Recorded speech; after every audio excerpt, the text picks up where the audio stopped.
দেশের প্রধান বিমানবন্দরে অগ্নিকাণ্ডের ঘটনা নিয়ে তীব্র উদ্বেগ প্রকাশ করেছেন বিএনপি চেয়ারপারসনের উপদেষ্টা কাউন্সিলের সদস্য আমানুল্লাহ আমান। তিনি দাবি করেছেন, পাশের দেশ থেকে প্রধানমন্ত্রী শেখ হাসিনা দেশের স্বার্থবিরোধী নানা ষড়যন্ত্র চালিয়ে যাচ্ছেন। তার মতে, আওয়ামী লীগ, ছাত্রলীগ ও যুবলীগের কর্মকাণ্ড দেশের ক্ষতি করছে। এ কারণে বিমানবন্দরে অগ্নিকাণ্ডের ঘটনা সাধারণ নয়। মঙ্গলবার জাতীয় প্রেস ক্লাবে ডেমোক্রেটিক লীগ ডিএল এর সাবেক সাধারণ সম্পাদক সাইফুদ্দিন আহমেদ মনির দ্বিতীয় মৃত্যুবার্ষিকী স্মরণ সভায় তিনি এসব মন্তব্য করেন। আমানুল্লাহ আমান বলেন, এখনো সব জায়গায় তার প্রেতাত্মা সক্রিয়। তাই এ ধরনের ঘটনার সুষ্ঠু তদন্ত ও দোষীদের বিরুদ্ধে দ্রুত ব্যবস্থা নেওয়ার জন্য সরকারের প্রতি আমাদের অনুরোধ থাকবে।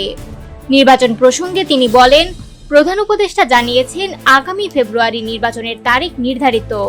বিএনপি বিশ্বাস রাখে নির্বাচন সময় মতো অনুষ্ঠিত হবে, তবে নির্বাচনকে বাধাগ্রস্ত করার চেষ্টা চলছে। তিনি আরো বলেন, জনগণ তাদের ভোটাধিকার নিশ্চিত করতে সচেষ্ট। অতীতের বহু বছর ধরে জনগণ এই অধিকার থেকে বঞ্চিত ছিল, তাই ভোটাধিকারকে রুখতে যে কোনো প্রচেষ্টা ব্যর্থ হবে।